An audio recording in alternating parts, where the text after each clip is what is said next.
ये खाद बनाई जा रही है। महंगी खाद से निजात, अब किसान बनाएंगे खुद देसी खाद। पत्ते हैं 15-20 दिन के बाद गल सड़ रही है, 1.5 माह के बाद इस शक्ल में आ चुकी है, फाइनल शक्ल है। वही रिजल्ट आएंगे जो खाद डालने से आते हैं।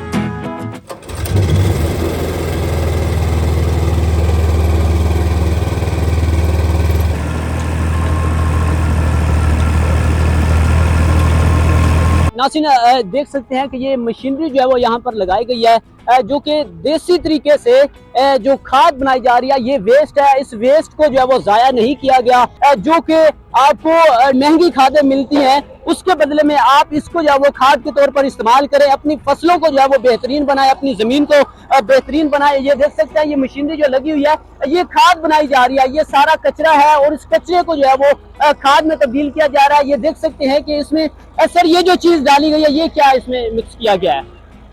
बहुत अच्छा सवाल है कि जो किसान बनाता है ना, जी जी, वो वैल्यू एडिशन नहीं करता, हम इसके अंदर वैल्यू एडिशन कर रहे हैं। अच्छा, ये हम सबसे पहले बायोचार बना देते हैं। ये बायोचार की खूबी ये है कि स्टिमुलेंट के तौर पे ये माइक्रो जो जमीन के अंदर माइक्रोब है, बैक्टीरिया है, ये उनको पॉपुलेशन बढ़ाने में बड़ा रोल अदा करता है और जो जमीन की खसूसियत है ये बेहतर करता है। इसे बायो स्टिमुलेंट के तौर पे ये काम करता है, तो ये इसकी वैल्यू एडिशन कर। ये जैसे पत्ते हैं, ये पत्ते हो गए, ये ब्रांचेस हैं, ये सारी इसको हम उठा के पहला स्टेप मौजूद है। इसके बाद दूसरा स्टेप जो होता है ये 15-20 दिन के बाद हम इसके अंदर ये इस शक्ल में आ जाएगी। ये कुछ गल सड़ गई है, ये देखें ये गल सड़ रही है। इसके अंदर जो पहले आपको ब्रांचेस दिखाई हैं वो गल सड़ गई हैं। तो इस प्रोसेस को तेज़ करने के लिए हम जदीद मशीनरी इस्तेमाल करते हैं और जदीद साइंसी टेक्नोलॉजी इस्तेमाल करें। ये देखें, ये जो काला काला सा मटेरियल है जो कोयले की तरह नज़र आता है, ये बायोचार है। ये हम दरख्तों की ब्रांचेस से और कपास की टहनियों से बनाते हैं। अब इस बायोचार से इसकी वैल्यू एडिशन हो जाती है, इसकी जो अफादियत होती है वो ज़्यादा बढ़ जाती है। इसके बाद जो थर्ड स्टेप है ये तकरीबन 1.5 माह के बाद अब ये देखें ये इस शक्ल में आ चुकी है। तो ये अभी फाइनल नहीं बनी, ये कुछ अर्से बाद हम इसको इस तरह से मिक्स करते रहेंगे, इसमें पानी ऐड करते रहेंगे और ज़रूरी जो इसकी वैल्यू एडिशन के लिए चीज़ें वो ऐड करते रहेंगे, तो ये गल सड़ के बिल्कुल एक कंपोस्ट बन जाएगी। अब आपको उस साइड पे लेके हैं जहाँ पे उस प्रोसेस के बाद ये आखिर में ये बन के तैयार हो चुकी है। अब ये देखें, ये बिल्कुल जैसे ये रेडी है अप्लाई करने के लिए। तो ये जो पत्ते वगैरह थे सारे गल सड़ के नामियाती खाद, देसी खाद में तब्दील हो चुकी है। इसमें से भी आप देख सकते हैं ये सारे जो है ये एक फाइनल शक्ल है जिसको आप खेतों के अंदर इस्तेमाल करेंगे तो इससे तकरीबन 30% तक जो महंगी खादें हैं उसकी मिकदार कम की जा सकती है। सर मुझे ये बताएं कि आप ये देसी खाद का जो तरीका मुतारिफ करवा रहे हैं, ये किस तरह से खाद बनती है और ये किस चीज़ से बनती है और किसानों के लिए किस तरह से ये फ़ायदेमंद है? जी, बहुत अच्छा सवाल है। इस वक्त किसान महंगी खादों की वजह से बहुत ज़्यादा परेशान है जी। इनकी एफिशिएंसी बहुत कम है। अगर हम ज़मीन के अंदर नामियाती मादा बढ़ा दें तो इनकी एफिशिएंसी बहुत ज़्यादा बढ़ सकती है और जो इनकी मिकदार है वो भी कम की जा सकती है। इस सिलसिले में ज़राई यूनिवर्सिटी मुल्तान, इंजीनियरिंग डिपार्टमेंट और soil and environmental sciences department ने मिलकर ये टेक्नोलॉजी मुतारिफ करवाई है।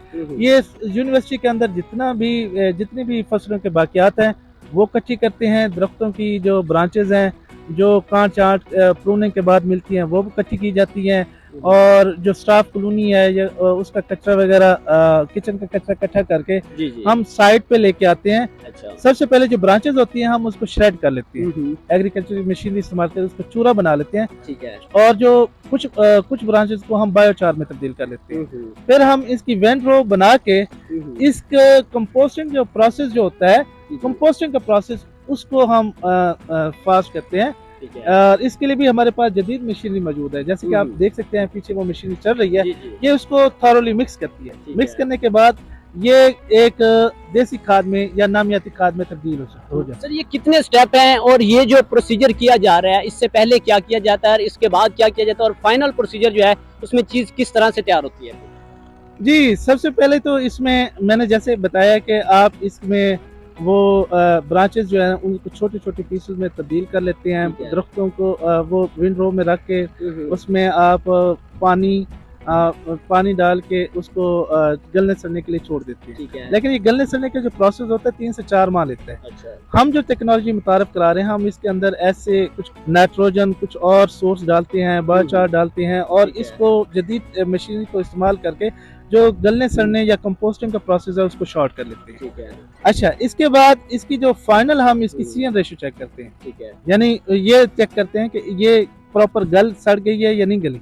जब ये गल सड़ जाती है और ये नामियाती खाद में तब्दील हो चुकी होती है ठीक है। तो फिर हम इसको छान के स्क्रीन करके पैक करके फार्मर को दे सकते हैं। इस टेक्नोलॉजी की सबसे बड़ी अहम खूबी ये है कि हम किसानों को इसकी ट्रेनिंग दे रहे हैं अच्छा। ताकि वो अपने खेत पे जाके खुद से तैयार करें।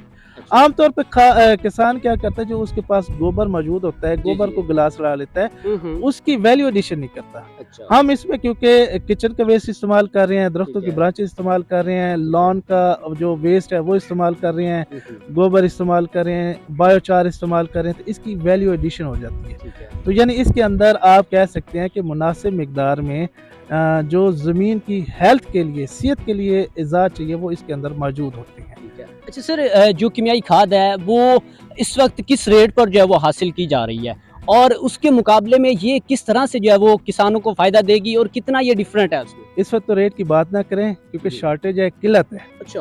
पहले ये तकरीबन 12-13 हज़ार से ऊपर खादें मिलती थी, महंगी मिलती थी, लेकिन जी। इस वक्त क्योंकि बहरान पैदा हो चुका है, पाकिस्तान जो महंगी खाते हैं वो ज़्यादातर इंपोर्ट करता है, बाहर से मंगवाता है। बहरान की सूरत में रेट बहुत आसमान पे चले जाते हैं। लेकिन इस टेक्नोलॉजी की मदद से जो खादों का ज़िया है ना, हम जी। उसको रोक के, ठीक है। यानी अगर आपके पास कम खाद भी होगी तो अगर उसके साथ ये इस्तेमाल कर लेंगे तो जो फसल की डिमांड है वो पूरी हो जाएगी। अच्छा। हमारी रिसर्च के मुताबिक 30% तक जो कीमियाई खाद है उसको कम किया जा सकता है नामियाती खाद को इस्तेमाल करते हुए। अच्छा। अगर हम नामियाती खाद और उधर से 30% कम DAP या SSP नाइट्रोफास डालें जी, तो जी। वही रिजल्ट आएंगे जो 100% कीमियाती खाद डालने से आते हैं। सर इसके लिए फिर किसान को क्या क्या मशीनरी चाहिए ये चीज़ बनाने के लिए? मशीनरी हम उसमें मिक्सर चाहिए जो अच्छा, वो मिक्सर चाहिए। हाँ, अगर जी। बड़ा किसान है, जी। प्रोग्रेसिव फार्मर है तो वो हमारी मशीनरी मौजूद है, ठीक वो है। इस मॉडल पे मशीनरी बनवा सकता है, मार्केट में भी अवेलेबल है। हम्म। इसके साथ साथ जो छोटा किसान है जी। उसके पास अगर मशीनरी नहीं है हम्म। तो वो अपनी उसके पास लेबर ज़्यादा होती है, वो लेबर को इस्तेमाल करके इसको प्रॉपर हमारे बताए हुए तरीके से अगर मिक्स करेगा तो ये देसी खाद घर पे भी तैयार कर सकता है। तो सर ये कितना टाइम लगा आपको ये देसी खाद बनाने में और ये आइडिया कैसे आया, कितना टाइम लगा आपको? जी, ये हमारे वाइस चांसलर साहब का विजन है। पिछले कई सालों से वो इस पे विजन कर रहे थे। उनकी एक पॉलिसी थी कि ज़ीरो वेस्ट होना चाहिए यूनिवर्सिटी के अंदर। जी, जी, जी। आपको जान के ये हैरानगी होगी कि यूनिवर्सिटी का जितना भी वेस्ट है जी, जी। हम यहाँ पे इकट्ठा करते हैं। अच्छा।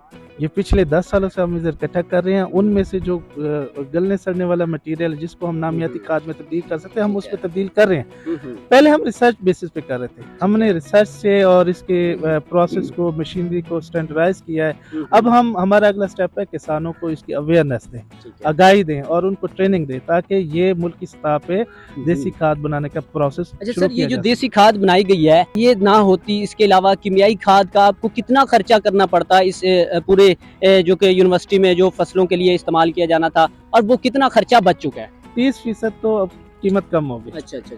यानी अगर 1000 की खाद है, 1000 की है तो वो 300 तो आपका सीधा सीधा वो सेव हो जाता है, 30% सेव हो जाती है। ये मौसमी तब्दीलियों से लड़ने की ताकत भी पैदा करती है।